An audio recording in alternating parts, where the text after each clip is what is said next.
کہ ہم محبت کیے بغیر تو کچھ دے سکتے ہیں، لیکن دیے بغیر محبت نہیں کر سکتے۔ محبت کا اظہار کرنے کے لیے ہمیں کچھ دینا پڑتا ہے، اور میں بھی اپنی محبت کا اظہار کرنے کے لیے دن رات اس کتاب پر محنت کرتی ہوں کہ آپ کے لیے بھی کچھ ایسا ہو جس کی محبت کا اظہار میں کر سکوں اور میں آپ کے ساتھ بانٹ سکوں۔ آج ہم لوگوں نے اس منتھ میں آغاز کیا ہے بپتسموں کی سیریز کا۔ بپتسموں کے بارے میں سیکھ رہے ہیں۔ پچھلی دفعہ ہم نے سیکھا تھا نئے سرے سے پیدا ہونے کے بارے میں۔ آج ہم خداوند کے کلام میں سے سیکھیں گے مجھے بپتسمہ کب لینا چاہیے، کب ایسا موقع آتا ہے کہ مجھے لگتا ہے کہ مجھے بپتسمہ اب لینا چاہیے۔ میرے عزیزو، نئے سرے سے پیدا ہونا حقیقت میں ہماری پرانی شخصیت کو ہمارے اندر سے ختم کر دیتا ہے اور ہمیں ایک نئی مخلوق بناتا ہے، ہمیں ایک نئی تجربہ دیتا ہے، نئے سرے سے پیدا ہونا۔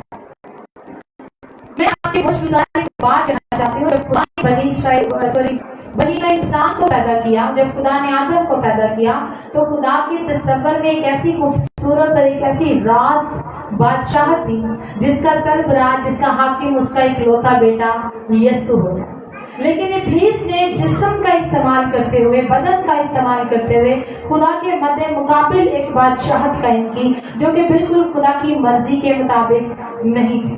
جب دنیا میں گناہ آیا تو یہ بادشاہت خدا کی مرضی کے مطابق نہیں رہی، بلکہ اس دنیا کا بادشاہ جو ہے، اس دنیا کو جو آپریٹ کر رہا ہے وہ ابلیس ہے۔ اس دنیا پر جو حکومت ہے وہ ابلیس کی چل رہی ہے۔ لیکن دیکھیں ہمارے خدا کی کتنی محبت ہے کہ اس نے ایسا نہیں سوچا کہ میں اس پوری دنیا کو ختم کر دوں، تباہ کر دوں، بالکل اینڈ کر دوں اور پھر سے انسان کو پیدا کروں، ایک نیا آدم بناؤں، ایک نئی نسل کو پیدا کروں۔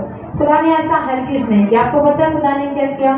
خدا نے اپنی بہترین محبت کا اظہار ایسے کیا، خدا نے ہم ہی گنہگاروں کو نئی پیدائش، نئے سرے سے پیدا ہونے کا تجربہ دے کر اپنی بادشاہت قائم کرنے کا ارادہ کیا۔ خدا نے ہم گنہگاروں کو ہی نئی تخلیق بنانے کا ارادہ کیا، اور یقین جانیں خدا اپنی بادشاہت قائم کرنے کے کام میں لگا ہوا ہے۔ خدا اپنی بادشاہت قائم کر رہا ہے اور بہت جلد خدا کی بادشاہی آنے والی ہے جس کا پرچار یوحنا اصطباغی نے کیا کہ آسمان کی بادشاہی نزدیک ہے۔ یسوع نے جب منادی کا آغاز کیا تو یسوع مسیح نے بارہا یہ کہا کہ آسمان کی بادشاہی نزدیک ہے، اور یہ بات سچ ہے کہ آسمان کی بادشاہی نزدیک ہے۔ لیکن پرابلم یہ ہے کہ ہم اس بدن میں رہتے ہوئے اس آسمان کی بادشاہی میں داخل نہیں ہو سکتے۔ یسوع نے یہی بات نیکودیموس سے کہی۔ یسوع نے کہا کہ جب تک کوئی نئے سرے سے پیدا نہ ہو وہ آسمان کی بادشاہی کو دیکھ بھی نہیں سکتا۔ یسوع نے کہا کہ جو جسم ہے، جو جسم سے پیدا ہوا وہ جسم ہے، اور جو روح سے پیدا ہوا وہ روح ہے، کیونکہ پولس رسول کرنتھیوں کی کلیسیا کے نام خط لکھتے ہوئے پہلے باب کی 50ویں آیت میں لکھتے ہیں، اے بھائیوں میرا مطلب یہ ہے کہ گوشت اور خون خدا کی بادشاہی میں آسمان خدا کی بادشاہی کے وارث نہ ہوں گے، یعنی جو فنا ہے وہ بقا میں داخل نہیں ہو سکتی۔ ہم اس جسم میں رہتے ہوئے خدا کی بادشاہی میں داخل نہیں ہو سکتے۔ ہمیں نئے سرے سے پیدا ہونے کی ضرورت ہے۔ ہو سکتا ہے ہم میں سے کچھ لوگ سوچیں کہ میں تو بہت اچھا ہوں، میرے اعمال بڑے اچھے ہیں، ہم اس بات پر بڑی ڈیٹیل سے سیکھ چکے ہیں۔ ہم جتنے مرضی اچھے ہوں، ہمارے اعمال جتنے مرضی اچھے ہوں، ہماری نیکیاں جتنی زیادہ مرضی ہو جائیں، ہم کتنے ہی فراخ دل کیوں نہ ہو جائیں، ہم کتنے ہی غریبوں کی مدد کیوں نہ کرتے ہوں، میرے عزیزوں ہم آسمان کی بادشاہی میں داخل نہیں ہو سکتے۔ کب تک؟ جب تک ہم نئے سرے سے پیدا نہ ہوں۔ کیوں؟ کیونکہ یہاں پر سوال اچھائی اور برائی کا نہیں ہے، یہاں پر سوال اچھے اور برے اعمال کا نہیں ہے، یہاں پر سوال جسمانی یا روحانی ہونے کا ہے۔ جو جسمانی ہے وہ آسمان کی بادشاہی میں نہیں جا سکتا، جو روح سے پیدا ہوا ہے یعنی جو خدا سے پیدا ہوا ہے وہ روحانی ہے اور وہ آسمان کی بادشاہی میں جا سکتا ہے۔ اور آسمان کی بادشاہت کو قائم کرنے کے لیے میرے اور آپ کے خدا نے صلیب کو ذریعہ بنایا۔